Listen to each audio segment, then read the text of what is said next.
Friends, कैसे हैं आप सभी लोग। मैं पूरी उम्मीद करता हूं कि आप सभी लोग बढ़िया। मैं भी यहाँ पर मौज में। बच्चों, सबसे पहले आप सभी को वेलकम है नमिता अरोड़ा क्लासेज में। मेरा नाम सीए नमिता अरोड़ा है और मैं सीए इंटरमीडिएट के ग्रुप 2 में पेपर नंबर 4 और पेपर नंबर 6 ये टीच करता हूँ।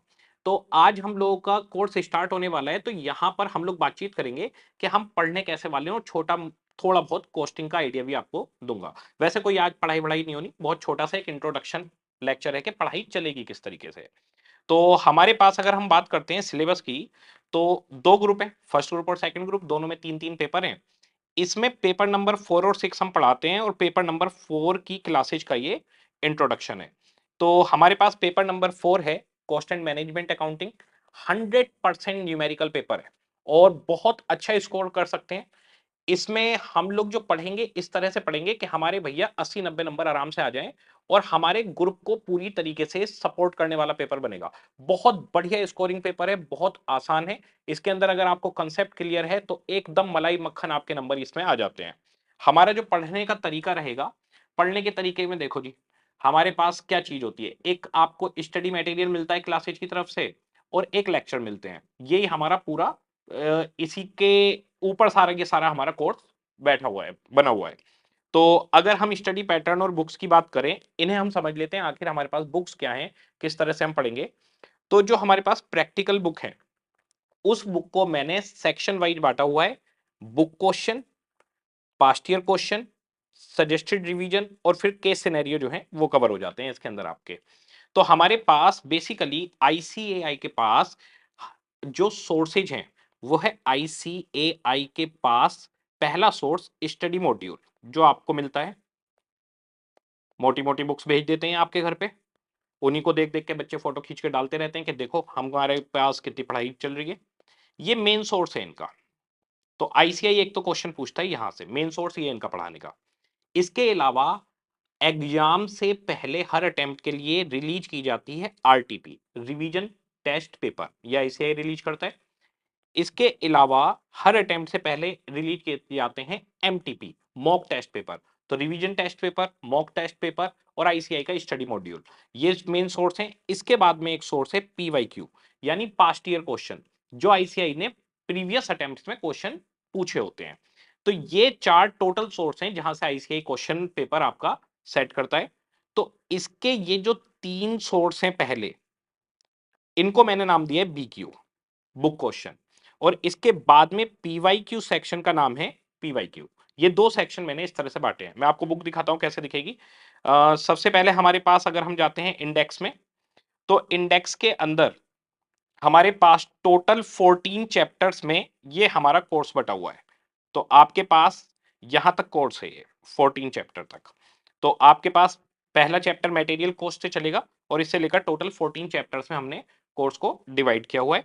उसके बाद में आपके जो केस सिनेरियो पूछे जाते हैं, केस सिनेरियो के अंदर एक केस स्टडी बनाई जाती है। वो केस स्टडी जो हम क्लास में पढ़ाई करेंगे उसी में से होगी, लेकिन आईसीआई ने जितनी भी आज तक केस स्टडी बनाई है वो सारी की सारी केस स्टडी मैं आपको करवाऊंगा। तो पहले हम ये 14 चैप्टर पढ़ेंगे, सारा सीख लेंगे, सारी पढ़ाई कर लेंगे। उसके बाद केस सिनेरियो, कोई लेटेस्ट एग्जाम पेपर्स हैं उनको भी डिस्कस करेंगे। इस तरह से हमारा पूरा का पूरा बुक के अंदर चैप्टर वाइज डिजाइन है। अब हर चैप्टर के अंदर कैसे डिजाइनिंग है वो देखिए। हर चैप्टर के अंदर सबसे पहला पोर्शन मिलता है बीक्यू। तो जैसे पहला चैप्टर है मटेरियल कॉस्ट, इसमें आपको बीक्यू यानी बुक क्वेश्चन, इसमें क्या क्या कवरेज है, आईसीआई के स्टडी मॉड्यूल की, आरटीपी की और एमटीपी की। मैं आपको दिखा भी देता हूं। जैसे ये एक टॉपिक चालू हुआ, इसका स्टडी मॉड्यूल का क्वेश्चन है, ये भी स्टडी मॉड्यूल का है। और जी ये आपका BQ3, ये हमने अपने पास से रखा हुआ है। कुछ एक्स्ट्रा क्वेश्चन ऐसे रखने पड़ते हैं जिससे आपको कंसेप्ट सिखाया जाए। इसके बाद में ये भी स्टडी मॉड्यूल का क्वेश्चन है, ये भी स्टडी मॉड्यूल का क्वेश्चन है, आईसीआई एसएम यानी आईसीआई स्टडी मॉड्यूल। और इसके बाद में ये भी स्टडी मॉड्यूल का है। फिर ये आरटीपी एमटीपी के क्वेश्चन आ गए, जैसे BQ8 BQ9 या आरटीपी एमटीपी आ गए। तो इस तरह से हमारे बुक में क्वेश्चंस डिजाइन है। मैंने सब जगह मेंशन किया हुआ है कौन सा स्टडी मॉड्यूल का है, कौन सा आरटीपी का, कौन सा एमटीपी का। 100% कवरेज है, कुछ नहीं छूटा हुआ। तो इनको नाम दिया गया है बीक्यू। एक तो ये चलेंगे हमारे पास। दूसरा हमारे पास चलेगा पीवाईक्यू। इसी चैप्टर के अब एग्जाम में जो क्वेश्चन आए हैं उनको देखेंगे। एग्जाम वाले क्वेश्चन करके आपको कॉन्फिडेंस आ जाता है। और देखो, एक आइडिया ये भी लग जाता है आपको कि एग्जामिनर कहाँ से क्वेश्चन पूछता है। पूरे चैप्टर से क्वेश्चन कभी नहीं पूछे जाते, उसके कुछ सेलेक्टेड एरिया से पूछे जाते हैं। तो आपको एक कॉन्फिडेंस आ जाता है कि हाँ, एक तो पास्ट ईयर क्वेश्चन जब आप करते हो तो कॉन्फिडेंस आता है, यस मैं कर सकता हूँ या कर सकती हूँ। और दूसरा आपको ये पता चल जाता है कि एग्जामिनर का फोकस क्या है। तो यहाँ पर PYQ1, PYQ2 इस तरीके से इनकी मैंने नंबरिंग दी है। एग्जाम में आए हुए क्वेश्चन की अटेम्प्ट वाइज लिस्टिंग कर रखी है, ठीक है। फिर आपका इस चैप्टर के एंड में, ये पहला ही चैप्टर चल रहा है, तो उसका BQ सेक्शन चलेगा, PYQ सेक्शन रहेगा। उसके बाद में लास्ट में रहेगा सजेस्टेड रिवीजन, कि रिवीजन कैसे करें। बेसिकली होता क्या है, आप एग्जाम से एक दिन पहले, 1.5 दिन का टाइम मिलता है टोटल। तो 1.5 दिन पहले आप ना पूरे की पूरी बुक का हर क्वेश्चन नहीं कर सकते। तो कुछ सेलेक्टेड क्वेश्चन कौन से करने हैं, रिवीजन में कौन से करने हैं, वो मार्किंग वगैरह दी गई है। ये मैं आपको चैप्टर के साथ समझाऊंगा कैसे मार्किंग करनी है। अभी ये चीज समझा नहीं सकता मैं, और आपको समझ में भी नहीं आएगी, तो ये मैं चैप्टर के साथ समझाऊंगा। तो एक इसमें सजेस्टेड रिवीजन आ जाएगा। उसके बाद में आपके पास मैं वापस जाता हूं जरा। तो हमारे पास अगर आप देखेंगे तो बुक के क्वेश्चन आ गए, पास्ट ईयर क्वेश्चन आ गए, सजेस्टेड रिवीजन आ गया, जितने भी केस सिनेरियो है वो सारे हमने कवर कर लिए। इसके अलावा आपको थ्योरी कम एमसीक्यू बुक मिलेगी, जिसमें थ्योरी के ही एमसीक्यू होंगे। थ्योरी एमसीक्यू एग्जाम में नहीं आता, पर आईसीआई स्टडी मॉड्यूल में है, तो वो हमने रखा हुआ है। एक क्विक रिवीजन बुक है आपके पास और एक टेस्ट बुक है। तो क्विक रिवीजन बुक कैसे, जैसे एक चैप्टर पूरा हो गया तो चैप्टर खत्म होने के बाद उस पूरे चैप्टर को हम शॉर्ट में डिस्कस कर लेंगे, तो इस तरीके से चैप्टर वाइज क्विक रिवीजन हो जाएगा। और आपके पास एक टेक्स्ट बुक रहेगी। टेक्स्ट बुक में अगर हम देखें तो वही 14 चैप्टर्स हैं आपके पास। हर चैप्टर का चैप्टर वाइज टेस्ट है और उसका सॉल्यूशन भी है, सेल्फ असेसमेंट पर है ये। तो हर चैप्टर का चैप्टर वाइज टेस्ट है, चैप्टर खत्म होते ही वो टेस्ट देना है। वो भी मैं आपको चैप्टर के साथ पढ़ाते हुए बताऊंगा कैसे चलेगा। उसके बाद दो 100 नंबर के फुल मार्क्स टेस्ट भी आपके हमने रखे हुए हैं। तो इस तरीके से हमारी बुक्स रहेंगी। तो आपके पास जो स्टडी मॉड्यूल है जो हमारी तरफ से आया है, उसके बारे में आपको पता होना चाहिए। बहुत ही रिफाइंड वे में बनाया गया है, one of the best study material है। और इसके अंदर हर चीज की ड्राफ्टिंग, सब चीजों का ध्यान रखा गया है, सारे क्वेश्चन कवरेज सब कुछ करा गया है, और सब क्लास में करवाया जाएगा ये सब कुछ, ठीक है। तो ये तो हमारा हो गया स्टडी पैटर्न और बुक्स। अब मैं आपको बता देता हूँ, जैसे हम क्लास लेते हैं तो हमने क्लास को जैसे आप कल आओगे तो मैं एक चैप्टर का आइडिया देता हूँ। जैसे मान लो चैप्टर है मटेरियल कॉस्ट, तो इसके अंदर आपके पास दो नोटबुक रहेंगी, एक कंसेप्ट एक प्रैक्टिकल। अब जैसे ये है नोटबुक नंबर 1, ये कंसेप्ट की नोटबुक है। तो इस कंसेप्ट की नोटबुक के अंदर हम क्या करेंगे, बेसिकली कल से लाना है आपको। तो कल से दो नोटबुक आप कैरी करेंगे, एक कंसेप्ट की और एक प्रैक्टिकल की। कंसेप्ट के अंदर जो भी हमारे टॉपिक्स हैं उनका पूरा एक एक कंसेप्ट आपको बताया जाएगा, उसके न्यूमेरिकल एग्जांपल्स करवाए जाएंगे, जिससे आपकी बेस बिल्डिंग हो जाएगी। ये 400 पेज के आसपास की आपको लेकर आनी है। दूसरा, प्रैक्टिकल नोटबुक आपकी बनेगी। प्रैक्टिकल नोटबुक पे जो बीक्यू और पीवाईक्यू है वो हम राइटिंग में करेंगे, क्लास वर्क भी उसी में होगा, होमवर्क भी उसी में होगा, उसी के अंदर सारा न्यूमेरिकल चलेगा। तो एक नोटबुक में कंसेप्ट रहेगा, जिसके अंदर कंसेप्ट एग्जाम्पल के साथ रहेंगे, और एक नोटबुक आपके पास रहेगी न्यूमेरिकल वाली, जिसमें सारे बीक्यू पीवाईक्यू सब कुछ उसके अंदर चलेगा, केस सिनेरियो विनेरियो सब उसी में सोल्व करेंगे आप, ठीक है। अब जो कंसेप्ट है वो किस तरीके से चलता है, कंसेप्ट के अंदर जो आपकी ये नोटबुक है 400 पेज की लेकर आ रही है, और प्रैक्टिकल के लिए दो नोटबुक लगेंगी 400 पेज की। तो प्रैक्टिकल वाली दो नोटबुक लगेंगी 400 पेज की, और कंसेप्ट वाली एक नोटबुक 400 पेज की आपकी लग जाएगी इसमें। तो अब कंसेप्ट कैसे मैं क्लास में करवाऊंगा वो सिर्फ एक रफ आइडिया दे रहा हूँ। हमारे पास जैसे कोई टॉपिक है मटेरियल कॉस्ट क्या है, इसके अलग अलग चीजें आगे आएंगी। फिर कोई टॉपिक है इकोनॉमिक ऑर्डर क्वांटिटी, उसका टॉपिक चलेगा। जो फॉर्मूले हैं वो फॉर्मूले कैसे बने हुए हैं, फॉर्मूला क्या है, उसका डिस्कशन चलेगा। उसके बाद इसमें एग्जाम्पल भी चलेंगे न्यूमेरिकल। यही एग्जाम्पल फिर बीक्यू पीवाईक्यू बन जाएंगे बाद में, जब हम बुक में जाएंगे तो यही एग्जाम्पल क्वेश्चन की फॉर्म में हमें मिलेंगे। तो इनको कैसे सोल्व करना है, इनकी अंडरस्टैंडिंग। तो कंसेप्ट के अंदर एक एक छोटी से छोटी बात आपको लिखवाई जाएगी, जिसमें बच्चे फंसते हैं। हम इतने सालों से पढ़ा रहे हैं, हमें पता है बच्चा कहाँ फंसेगा। तो वो एक एक चीज यहाँ पर क्लियर की जाएगी, कौन सा कंसेप्ट कैसे बनाए। तो ये देखिए, ये एक ही चैप्टर का कंसेप्ट चल रहा है, ये एक ही चैप्टर का कंसेप्ट चल रहा है, चलता ही रहेगा, ओके। इसके बाद में प्रैक्टिकल नोटबुक। प्रैक्टिकल नोटबुक देखिए ऐसी दिखेगी, ये पहले चैप्टर की है। जैसे BQ1 क्लास में करवाया, फिर BQ2, उसके बाद में BQ3, फिर BQ4, इस तरह से चलता रहेगा चलता रहेगा। उसके बाद में ये आगे BQ7, BQ18, कुछ PYQ भी आ जाएंगे इसमें। तो BQ PYQ सब, ये देखिए PYQ2 आ गया यहाँ पर, ये सब क्लास में करवाया जाएगा आपको। तो इसी के अंदर चलता रहेगा टॉपिक वाइज। ये आपका ये पहले चैप्टर का ही पूरा ये सारा का सारा न्यूमेरिकल पोर्शन चल रहा है। तो दो नोटबुक कैरी करेंगे, एक कंसेप्ट की 400 पेज की, एक प्रैक्टिकल की 400 पेज की कर ले आना, जब वो भर जाएगी फिर एक और खरीद लेना, ठीक है। तो इस तरीके से हम क्लास में पढ़ाई करेंगे। ओके जी। अब ये हो गया जी, बस इतना ही बताना था मैं आपको, सही बताऊं इंट्रोडक्शन में, कि भाई हमारे पास बुक्स का पैटर्न क्या रहेगा और क्लास में पढ़ना कैसे है, क्योंकि अगले लेक्चर से हमारी क्लास प्रॉपर वे में स्टार्ट हो जाएगी। अब थोड़ा सा आपको कॉस्ट एंड मैनेजमेंट अकाउंटिंग जो आपका पेपर है उसका आइडिया दे देता हूं, बिल्कुल बेसिक छोटी छोटी बातें बताने वाला हूं। जो मेन बात है वो कल से स्टार्ट होगी चैप्टर वाइज। तो कॉस्ट एंड मैनेजमेंट अकाउंटिंग जो आपके कोर्स का नाम है, इसका सबसे पहला नाम है कॉस्ट। कॉस्ट का मतलब होता है जो भी खर्चा लगा। देखो, या तो आप कोई प्रोडक्ट बनाओगे, जैसे आप मोबाइल बना रहे हो, आप कैलकुलेटर बना रहे हो, पेन ड्राइव बना रहे हो, ये सब प्रोडक्ट हैं। या फिर आप सर्विस प्रोवाइड करोगे। सर्विस प्रोवाइड जैसे मैं आपको टीच कर रहा हूं तो ये सर्विस है। डॉक्टर आपको कंसल्टेंसी देते हैं, वो सर्विस है, पेपर पे लिख देते हैं ना ये दवाई ले लो। वकील आपको कंसल्टेंसी देते हैं, आपके लिए केस लड़ते हैं। सीए आपकी रिटर्न फाइल करते हैं। ये सब सर्विस इंडस्ट्री है। तो या तो आप कोई सर्विस प्रोवाइड करते हो या फिर आप कोई मैन्युफैक्चरर हो, कोई प्रोडक्ट बनाते हो। तो हमारे पास सबसे पहले जो भी प्रोडक्ट बनाने वाली कंपनी है, यानी प्रोडक्शन हाउस है, मैन्युफैक्चरिंग कंपनी है, या फिर जो सर्विस प्रोवाइडर है, उसे अपनी सर्विस या प्रोडक्ट की कॉस्ट निकालनी पड़ती है कि भाई कॉस्ट आखिर हमारी कितनी आ रही है। जब तक कॉस्ट नहीं निकालेगा तब तक वो अपना सेल प्राइस कैसे सेट करेगा कि मेरे को सर्विस या प्रोडक्ट कितने बेचना है। तो ये मोबाइल है, इस मोबाइल की पहले कॉस्टिंग निकलेगी, उसके अंदर इसमें कैमरे लगे हुए हैं, स्क्रीन लगी हुई है, अंदर चिप्स लगी हुई हैं, मार्केटिंग का खर्चा होता है, प्रोडक्शन का खर्चा होता है, एडमिनिस्ट्रेशन का खर्चा होता है। वो सारे खर्चे जोड़े जाएंगे और उन्हें बोला जाएगा ये हुई मोबाइल बनाने की कॉस्ट। तो जब मोबाइल बनाने की कॉस्ट आ गई भाई 80,000 रुपए, ठीक है।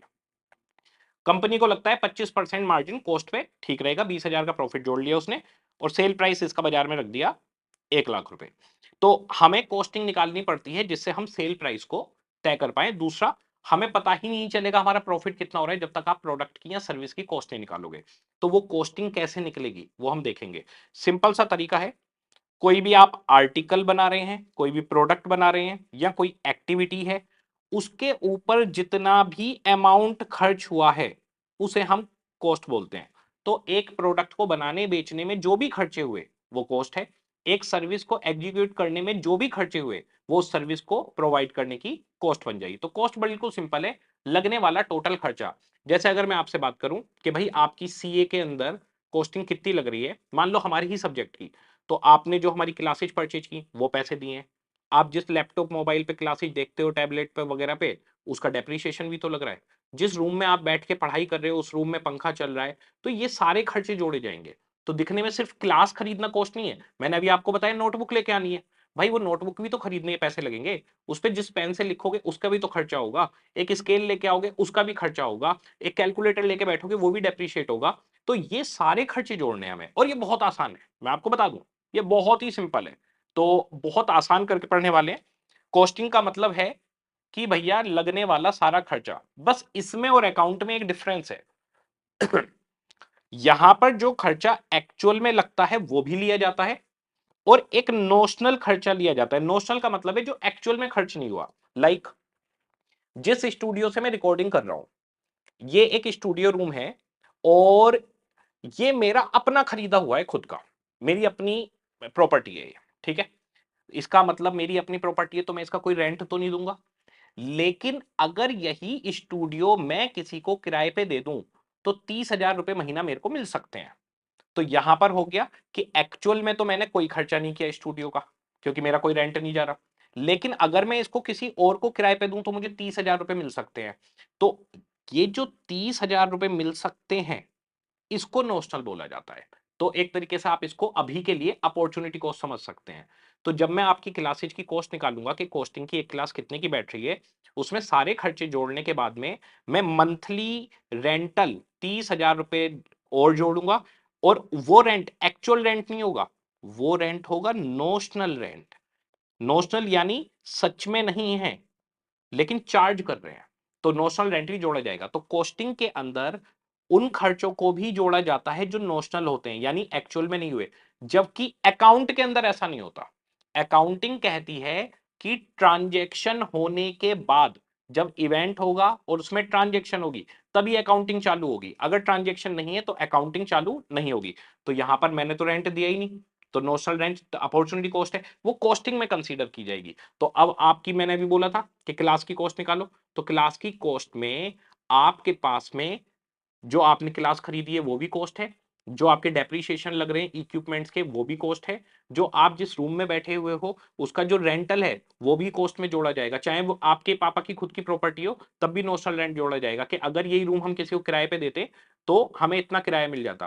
प्लस आपकी जो अपना टाइम खर्च हो रहा है पढ़ने में, आपकी जो जवानी जाने वाली है सीए करते हुए, वो भी कॉस्ट में जोड़ दी जाएगी। अब वो जवानी की कॉस्ट आप कैसे निकालोगे वो भाई आप जानो, वो कैलकुलेशन मेरे पास भी नहीं है, पर कोई बात नहीं, सीए बनने के बाद जब पैसे आते हैं वो जवानी लौट आती है।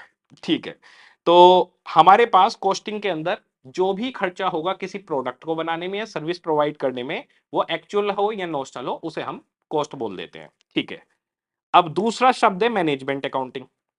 ये मैनेजमेंट अकाउंटिंग क्या होती है? देखो, मैनेजमेंट का क्या काम होता है? मैनेजमेंट का काम होता है प्लानिंग करना, ऑर्गेनाइजिंग करना, कंट्रोलिंग करना और डिसीजन मेकिंग लेना। तो आगे क्या करना है उसकी प्लानिंग करता है मैनेजमेंट, ऑर्गेनाइज करता है, इसके अलावा कंट्रोलिंग रखता है सारी चीजों पे सिस्टम के ऊपर, और डिसीजन मेकिंग लेता है। ये मैनेजमेंट का काम है। मैनेजमेंट अकाउंटिंग का काम है इस सब काम के लिए इंफॉर्मेशन प्रोवाइड करना मैनेजमेंट को। तो मैनेजमेंट अकाउंटिंग क्या करती है? इट असिस्ट यानी हेल्प करती है। मैनेजमेंट कैसे हेल्प करती है? By provision of relevant information. तो मैनेजमेंट अकाउंटिंग का मतलब है कि हम मैनेजमेंट की मदद करेंगे, कैसे? इंफॉर्मेशन देकर, और मैनेजमेंट उस इंफॉर्मेशन से कर पाएगा प्रॉपर वे में प्लानिंग, ऑर्गेनाइजिंग, कंट्रोलिंग और डिसीजन मेकिंग। ठीक है, तो कॉस्टिंग का मतलब खर्चे, मैनेजमेंट अकाउंटिंग का मतलब इंफॉर्मेशन प्रोवाइड करना मैनेजमेंट को जिससे वो डिसीजन ले पाए। फिर से बोलता हूं, मैनेजमेंट अकाउंटिंग का काम है मैनेजमेंट को इंफॉर्मेशन देना जिससे वो डिसीजन ले पाए, जिससे वो मैनेजमेंट प्रॉपर वे में कर पाए। तो ये इंफॉर्मेशन देना मैनेजमेंट अकाउंटिंग कहलाता है। अब जरा दोनों को जोड़ दो, कॉस्ट प्लस मैनेजमेंट अकाउंटिंग, इन दोनों को जोड़ दो। तो यहां पर मैनेजमेंट अकाउंटिंग का मतलब था इंफॉर्मेशन देनी है, कॉस्ट का मतलब है खर्चे कितने हुए। तो कॉस्ट एंड मैनेजमेंट अकाउंटिंग का मतलब है मैनेजमेंट को इंफॉर्मेशन देना कॉस्ट से रिलेटेड, जिससे वो डिसीजन मेकिंग कर पाए। तो कॉस्ट मैनेजमेंट या कॉस्ट मैनेजमेंट अकाउंटिंग का काम है कि हम डेटा प्रोवाइड करेंगे, इंफॉर्मेशन देंगे किसको? मैनेजमेंट को। किस लिए? जिससे वो प्लान कर पाए, मॉनिटर कर पाए और कंट्रोल कर पाए कॉस्ट को। तो कॉस्ट एंड मैनेजमेंट अकाउंटिंग या कॉस्ट मैनेजमेंट या कॉस्ट मैनेजमेंट अकाउंटिंग, ये इस तरह से बोला जाता है, cost and management accounting, cost management या कॉस्ट मैनेजमेंट अकाउंटिंग, इस तरह से अलग अलग नाम इसके बोले जाते हैं। इसका एक ही काम है कि टॉप लेवल मैनेजमेंट के पास कॉस्टिंग की इंफॉर्मेशन दी जाएगी जिससे वो फर्दर प्लानिंग कर सकें कॉस्ट से रिलेटेड, सेल प्राइस से रिलेटेड, जिससे वो कंट्रोल कर सकें कॉस्ट को, जिससे वो मॉनिटर कर सकें कॉस्ट को। तो कॉस्ट को मॉनिटर करने के लिए, प्लान करने के लिए, कंट्रोल करने के लिए, कॉस्टिंग से रिलेटेड डिसीजन लेने के लिए जो इंफॉर्मेशन दी जाती है, इस पूरी प्रोसेस को कॉस्ट एंड मैनेजमेंट अकाउंटिंग बोला जाता है। ठीक है जी, तो कॉस्टिंग का मतलब खर्चे, मैनेजमेंट अकाउंटिंग का मतलब मैनेजमेंट को इंफॉर्मेशन देना, कॉस्ट एंड मैनेजमेंट अकाउंटिंग का मतलब कॉस्ट की इंफॉर्मेशन देना मैनेजमेंट को कॉस्ट से रिलेटेड डिसीजन लेने के लिए। अब हमारे ऑब्जेक्टिव क्या है भाई कॉस्ट एंड मैनेजमेंट अकाउंटिंग के? तो जो कॉस्ट अकाउंटिंग है इसके बड़े सिंपल से ऑब्जेक्टिव हैं। सबसे पहला ऑब्जेक्टिव है किसी भी प्रोडक्ट या सर्विस की कॉस्ट निकालना। जैसे अभी मैंने मोबाइल की कॉस्ट निकाली, स्टेप नंबर 1 मोबाइल की कॉस्ट निकाल ली, 80,000 रुपए निकाली थी हमने, तो 80,000 कॉस्ट निकाल ली, पहला काम। अब ये कॉस्ट किस लिए निकालिए? जिससे हम सेल प्राइस डिसाइड कर सकें, जिससे हम प्रॉफिट निकाल सकें। तो दूसरा पहला है एसरटेनमेंट ऑफ कॉस्ट, कॉस्ट निकालो, फिर सेल प्राइस और प्रॉफिट को डिटरमाइन करो कितना चाहिए। फिर दूसरे स्टेप में मैंने क्या किया, इसका सेल प्राइस रखा था 1,00,000 रुपीज, तो एक कॉस्ट आ गई, ये सेल प्राइस हो गया। इन दोनों का डिफरेंस ही कहलाता है प्रॉफिट। हमारा प्रॉफिट निकल आया 20,000।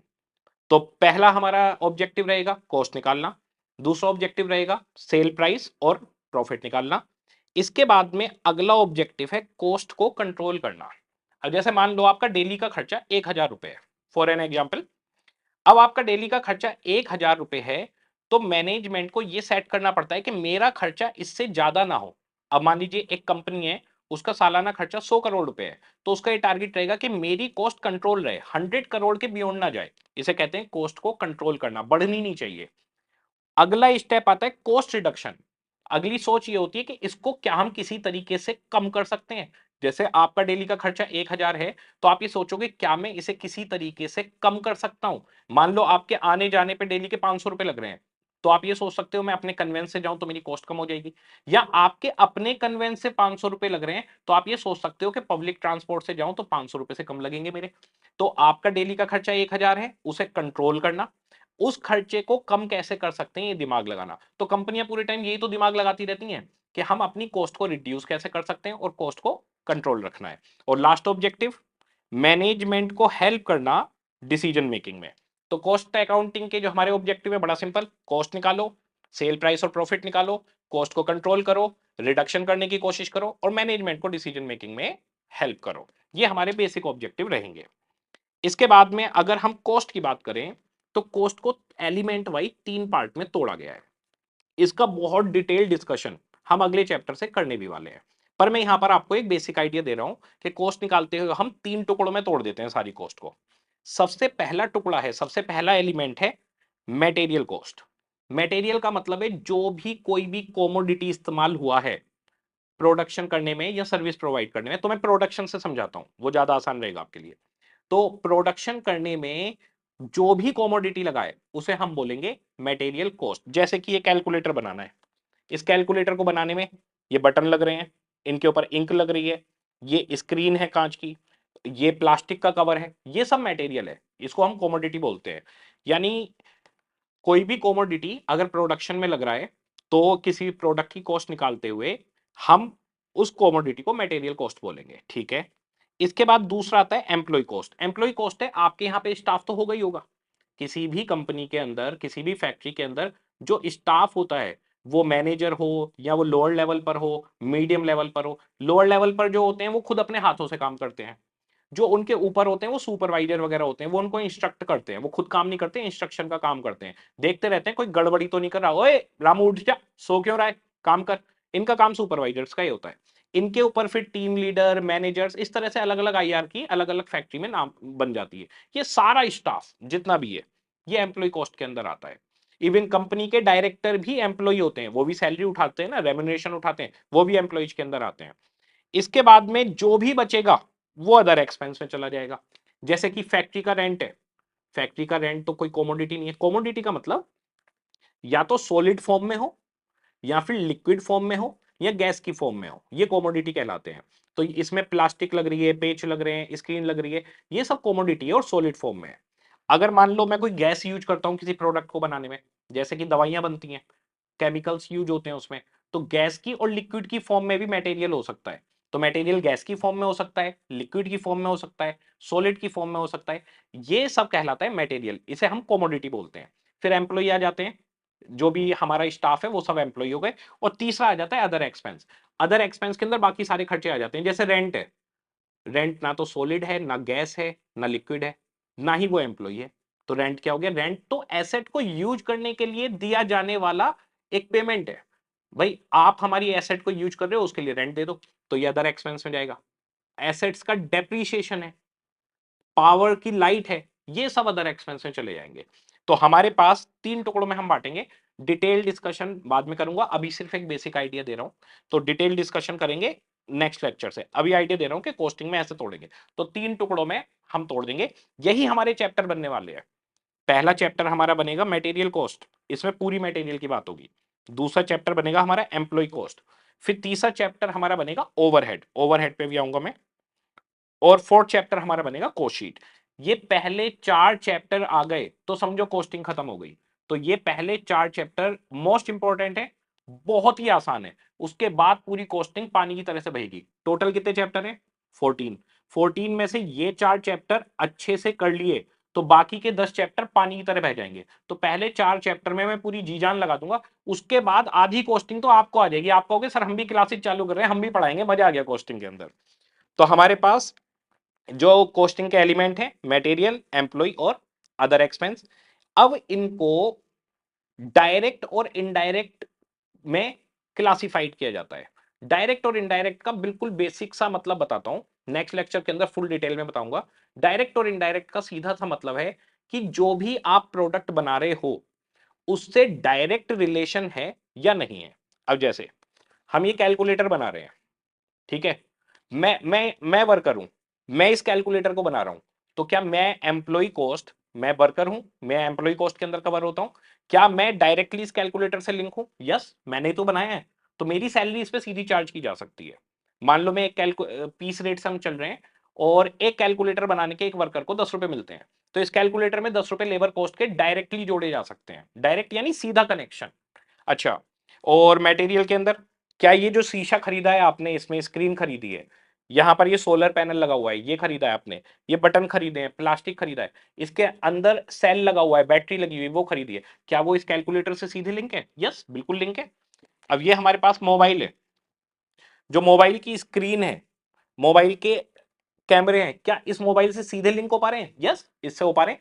इन कैमरों की कॉस्ट सीधे इसमें जोड़ सकता हूं, स्क्रीन की कॉस्ट सीधे इसमें जोड़ सकता हूं, इसके अंदर जो मेमोरी है 128 GB 256 GB जो भी मेमोरी है, जो इसकी रैम है, वो सीधे इससे जोड़ सकता हूं।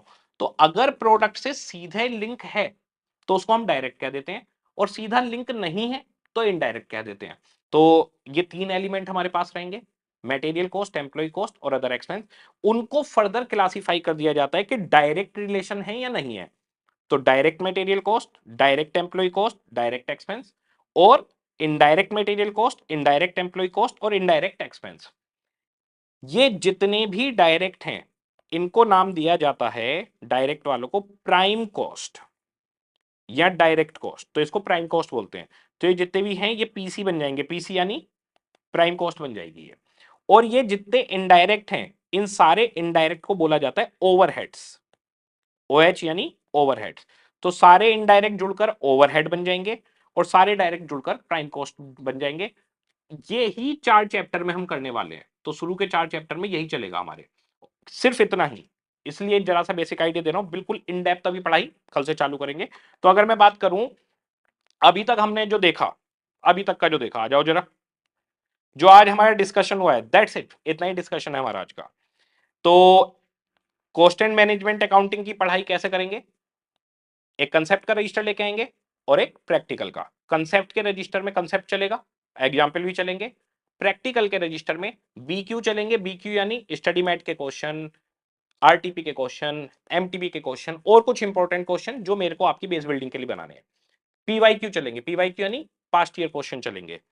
उसके बाद में हमारे पास कॉस्ट एंड मैनेजमेंट अकाउंटिंग का मतलब, कॉस्टिंग का मतलब खर्चा एक्चुअल हो या नोशनल हो, किसी प्रोडक्ट या सर्विस से रिलेटेड है तो जोड़ दिया जाएगा, उसे कॉस्ट बोलेंगे। ठीक है, बाकी ये कॉस्ट समझने में ही आगे के सारे लेक्चर लगने वाले हैं, पूरा का पूरा ये जो कॉस्ट में आपको ऐसे बता रहा हूँ कॉस्ट ये होती है, अरे इसी में तो सारे लेक्चर लगने अब आगे के।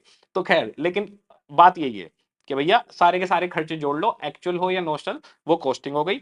मैनेजमेंट अकाउंटिंग यानी मैनेजमेंट को हेल्प करने के लिए इंफॉर्मेशन देना। कॉस्ट मैनेजमेंट या कॉस्ट मैनेजमेंट अकाउंटिंग, मैनेजमेंट को कॉस्टिंग के डिसीजन लेने के लिए कॉस्ट की इंफॉर्मेशन प्रोवाइड करना, कॉस्ट एंड मैनेजमेंट अकाउंटिंग है। तो भाई ऑब्जेक्टिव क्या है, ये ऐसा क्यों करते हैं हम, क्यों इंफॉर्मेशन दे रहे हैं मैनेजमेंट को? जिससे कॉस्ट सेट की जा सके कि एक प्रोडक्ट की कॉस्ट कितनी है, उसका सेल प्राइस और प्रॉफिट निकाला जा सके, जिससे हम कॉस्ट को कंट्रोल कर सकें कि बढ़े नहीं, जिससे हम दिमाग लगाएं कि कॉस्ट को रिड्यूस कैसे कर सकते हैं, कॉस्ट रिडक्शन, और जिससे मैनेजमेंट डिसीजन मेकिंग कर पाए। तो एलिमेंट क्या क्या होंगे जी कॉस्ट के? कॉस्ट के 3 एलिमेंट हैं, जितने भी कॉमोडिटी है, मटेरियल, जितना भी लेबर है, स्टाफ है, सब एम्प्लॉय कॉस्ट, और बाकी सब अदर एक्सपेंस में डाल दो। ठीक है जी, इसको प्रोडक्ट से सीधे रिलेट कर सकते हो खर्चे को तो डायरेक्ट, सीधे रिलेट नहीं कर सकते तो इनडायरेक्ट बोलेंगे। डायरेक्ट वाले सारे खर्चे प्राइम कॉस्ट कहलाएंगे और इनडायरेक्ट वाले सारे खर्चे ओवरहेड कहलाएंगे। अब हमारे पास जैसे ही आपने ये चीज सीख ली, फिर हमारे पास बनती है कॉस्ट शीट। कॉस्ट शीट का मतलब किसी प्रोडक्ट की टोटल कॉस्ट निकालना। अब जरा देखिए कॉस्ट शीट के अंदर क्या होगा, ये हमारे पास चैप्टर नंबर 4 है, कॉस्ट शीट। तो हमारे पास पहला चैप्टर चलेगा मटेरियल, दूसरा एम्प्लॉय कॉस्ट, तीसरा ओवरहेड चलेगा और चौथा चलेगा कॉस्ट शीट। कॉस्ट शीट के अंदर ही हम एक्सपेंसेस के बारे में भी बात करेंगे, डायरेक्ट एक्सपेंस वगैरह की बात करेंगे। तो कॉस्ट शीट हमारे पास रहेगा, बड़ा बिल्कुल सिंपल सा है, किसी भी प्रोडक्ट का मटेरियल, एम्प्लॉय और एक्सपेंस का डायरेक्ट हिस्सा, लिख दो कि भाई डायरेक्ट मटेरियल इसका इतना लग रहा है। जैसे इसकी स्क्रीन डायरेक्ट मटेरियल है, 5 रुपए की है, लो जी लिख दिए 5 रुपए। और इसके बटन भी डायरेक्टली रिलेटेड है, इसकी बैटरी भी डायरेक्टली रिलेटेड है, 25 रुपए उनके भी है, लो जी 25 रुपए उनके भी लिख दिए, डायरेक्ट मटेरियल में आ गया। मैंने ये कैलकुलेटर बनाया है, एक कैलकुलेटर के 1 यूनिट बनाने के 20 रुपए मुझे मिलते हैं, मान लो जी ये डायरेक्ट लेबर आ गई। और कोई डायरेक्ट एक्सपेंस, रेंट, डेप्रिसिएशन, कुछ जो सीधा रिलेट हो पा रहा हो, वो 10 रुपए जी उसके हो गए। तो 30 और 30, 60 रुपीज इसकी प्राइम कॉस्ट हो गई। इसे हम कहते हैं डायरेक्ट कॉस्ट या प्राइम कॉस्ट। तो सबसे पहले direct material, direct employ cost, direct expense, इन्हें जोड़ो, ये प्राइम कॉस्ट आ जाएगी। इसके बाद में फिर आएंगे ओवरहेड्स, अब इनडायरेक्ट खर्चा आ जाएगा। तो डायरेक्ट जोड़ो, प्राइम कॉस्ट बोलेंगे उसको, फिर इनडायरेक्ट जोड़ो, उसे ओवरहेड बोलेंगे, और हमारी कॉस्ट निकल कर आ गई। दैट्स इट, इतना ही करना है, बहुत ही सिंपल है। तो अब हमारे पास ओवरहेड्स में, यानी इनडायरेक्ट खर्चे, ओवरहेड प्रोडक्शन से रिलेटेड हो सकते हैं, फैक्ट्री से रिलेटेड, एडमिनिस्ट्रेशन से रिलेटेड हो सकते हैं, यानी मैनेजमेंट से रिलेटेड, और मार्केटिंग और डिस्ट्रीब्यूशन से रिलेटेड हो सकते हैं। तो हमारे पास काम क्या होता है, प्रोडक्ट को बनाना, प्रोडक्शन, एडमिनिस्ट्रेशन संभालना, सारा मैनेजमेंट देखना, और तीसरा काम होता है प्रोडक्ट की मार्केटिंग करना और प्रोडक्ट को कस्टमर के पास तक पहुंचाना, डिस्ट्रीब्यूशन। तो प्रोडक्शन, एडमिनिस्ट्रेटिव और सेलिंग एंड डिस्ट्रीब्यूशन ओवरहेड हमारे पास आ जाएंगे। ये इनडायरेक्ट खर्चे हैं सारे के सारे, ये इनडायरेक्ट कॉस्ट है, इनडायरेक्ट कॉस्ट। तो पहले डायरेक्ट कॉस्ट जुड़ गई, प्राइम कॉस्ट, फिर इनडायरेक्ट कॉस्ट जोड़िए, टोटल कॉस्ट निकल आई। मान लो कैलकुलेटर के ये इनडायरेक्ट खर्चे हो गए 50 रुपए, टोटल कॉस्ट आ गई 110। अब सेल प्राइस तय कर लो, तो मैं 150 रुपए में कैलकुलेटर बेच रहा हूँ, 40 रुपए मेरा बैलेंसिंग फिगर प्रॉफिट आ गया, काम खत्म, इतनी ही है कॉस्टिंग। तो बड़ा सिंपल सा है। अब कल से चालू करेंगे, जो अगला लेक्चर है वहां से हम मटेरियल चैप्टर को स्टार्ट करने वाले हैं। उसके बाद चैप्टर 2 होगा, फिर 3, फिर 4, और उसके बाद पूरी कॉस्टिंग पानी की तरह बह जाएगी। बहुत मजा आने वाला है आप लोग के साथ, बढ़िया करके पढ़ाई करेंगे। एग्जाम जैसे मैं जो भी चीज बताऊं आपको, एक बात मेरी मान के चलना, मैं आपको जो कहूं, जैसे कहूं वैसे करते रहना। अगर आप मेरी बात को मानते रहोगे, आपको बहुत बेहतरीन नंबर लाने से कोई नहीं रोक सकता। और पूरी प्रैक्टिकल नॉलेज देंगे, यानी कि न्यूमेरिकल भी सिखाएंगे, और इनका मार्केट में क्या काम है, कल को जब आप जॉब पे जाओगे तो इसकी क्या इंप्लीकेशन है, कहां क्या काम आएगा, वो भी एक एक चीज सिखाऊंगा मैं आपको। आपको विजुलाइज करवा दूंगा कि फैक्ट्री के अंदर हो तो क्या होगा, और मैनेजमेंट में हो तो कैसे होगा, खर्चे कैसे निकाले जाते हैं, डिसीजन मेकिंग कैसे की जाती है, ये सारी चीज सीखेंगे। यानी हम कॉस्टिंग तो सीखेंगे ही सीखेंगे, साथ में मैनेजमेंट रिलेटेड भी सारा काम सीखेंगे। इस सब्जेक्ट के अंदर आप मैनेजमेंट को बहुत अच्छे से सीखने वाले हैं और कॉस्टिंग को भी बहुत अच्छे से सीखने वाले हैं। एक बच्चों का क्वेश्चन रहता है कि सर डाउट किस तरीके से रहेंगे। बड़ा सिंपल सा बता रहा हूं, पहले तो डाउट आएंगे ही नहीं, मैं एक एक चीज लिखवा दूंगा, लेकिन फिर भी रिवीजन के टाइम पे कभी भी डाउट आ सकते हैं।